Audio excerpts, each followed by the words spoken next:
अपनी नायाब आवाज से करोड़ों लोगों के दिलों की जीतने वाली भारत की स्वर कोकिला लता मंगेशकर ने आज इस दुनिया को अलविदा कह दिया, लेकिन वह हमारे दिलों में हमेशा जिंदा रहेगी। लता जी ने अपने जीवन में 30,000 से ज्यादा गानों को अपने स्वरों से सजाया। भारत की बेटी और देश की सबसे प्रतिभावान गायिका लता जी भले ही आज हमारे बीच न हो, लेकिन उनकी आवाज हमेशा उसकी याद दिलाती रहेगी। लग जा गले के फिर हंसी रात हो न हो, शायद फिर से जन्म में मुलाकात हो न हो। अपनी मधुर आवाज से लोगों को दीवाना बनाने वाली लता मंगेशकर की आवाज का जादू आज भी लोगों के सर पर चढ़कर बोलता है। सुरों की मल्लिका से लेकर स्वर कोकिला तक लता मंगेशकर की आवाज को परिभाषित करने के लिए यह नाम सटीक लगते हैं। लता जी ने अपने गाए हर गाने को नए अंदाज में गाया। लता दीदी ने मुझसे नाराज नहीं जिंदगी हैरान हूँ मैं, इस गाने को लोगों ने खूब सराहा।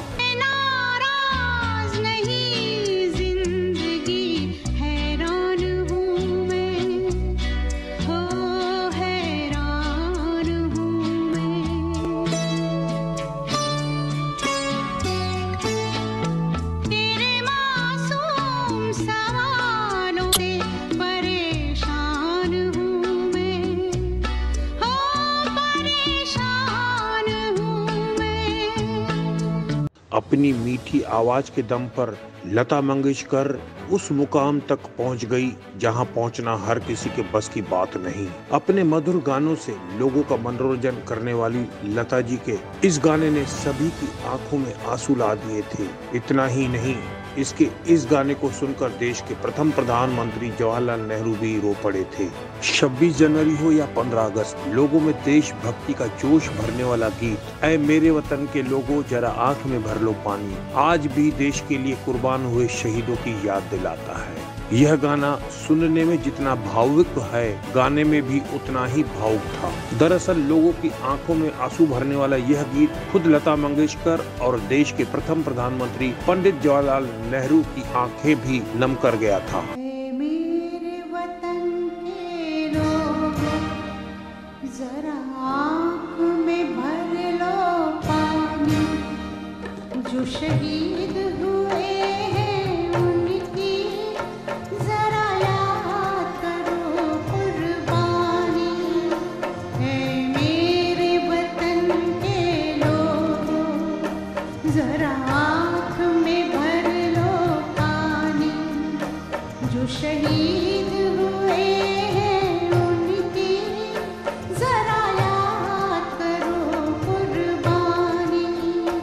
तुम भूल न जाओ उनको, इसलिए सुनो ये कहानी, जो शहीद हुए हैं उनकी जरा याद करो कुर्बानी, जरा याद करो कुर्बानी। जय हिंद की सेना, जय हिंद की सेना, जय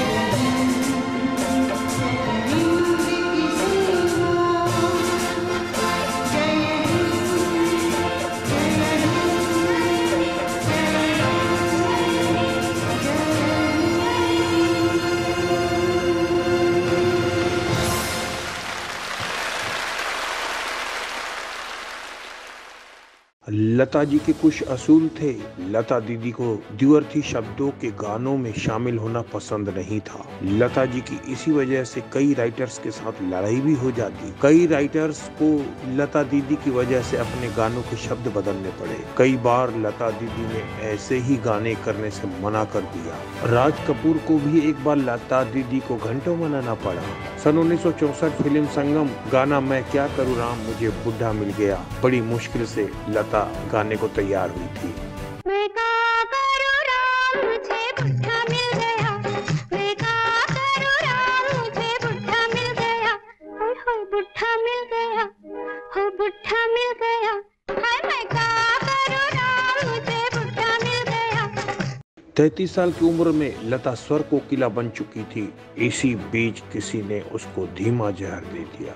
ये लता दीदी के जिंदगी का भयानक और कठिन दौर था। लता जी का लंबा इलाज चला, 3 महीने तक बेड पर रहना पड़ा। उनकी हालत इतनी खराब हो चुकी थी कि वह अपने दम पर चल फिर भी नहीं सकती थी।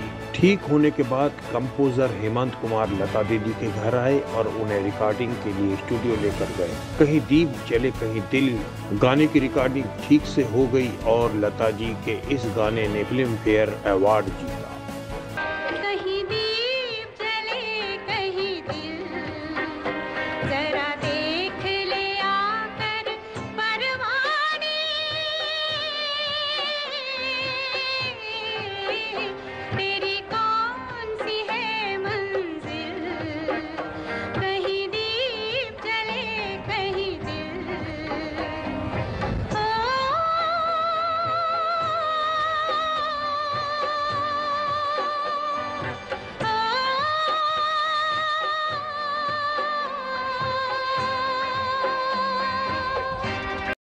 लता जी को सरस्वती का लक्ष्मी अवतार भी माना जाता था। गाने की अपनी पहली फीस सिर्फ 25 रुपए पाने वाली लता 370 करोड़ रुपए की संपत्ति की मालकिन थी। लता दीदी का आलीशान घर मुंबई के पेडर रोड स्थित प्रभा कुंज में है। लता अपने गाए हुए गानों की रॉयल्टी से हर महीने 40 लाख और सालाना 6 करोड़ रुपए कमाती थी। लता दीदी ने कई फिल्मों में प्रोड्यूस भी की, लेकिन बतौर प्रोड्यूसर उसका काम अच्छा नहीं चला। लता दीदी का जीवन हमेशा सादगी से भरा रहा, सिर्फ कारों का शौक था। करियर की शुरुआत में पहली कार 8,000 रुपए में खरीदी। कामयाब होने के बाद मर्सिडीज गाड़ी खरीदी, फिर उसे क्रिसलर से रिप्लेस किया। वीर जारा फिल्म की कामयाबी के बाद निर्माता यश चोपड़ा ने उन्हें मर्सिडीज कार गिफ्ट की थी। 92 साल की लता जी ने 36 भाषाओं में 50,000 गाने गाए। किसी भी गायक के लिए ये एक रिकॉर्ड है। अजीब दास्तां है ये से लेकर मेरे ख्वाबों में जो आए तक लता मंगेशकर के सदाबहार गाने यादगार रहे। मेरे ख्वाबों में जो आए, आके मुझे छेड़ जाए, मेरे ख्वाबों में जो आए, आके मुझे छेड़ जाए, उससे कहो कभी सामने तो आए, मेरे ख्वाबों में जो आए। करीब 1000 से ज्यादा फिल्मों में उन्होंने अपनी आवाज दी। आज लता जी हमेशा के लिए अमर हो गई। आज लता हमारे बीच नहीं है, लेकिन उनके गाए यादगार गाने और उनकी यादें सदैव हमारे बीच गूंजती रहेगी। लता जी को VCN टाइम्स का शत शत नमन। इंदर कोटवानी की प्रस्तुति।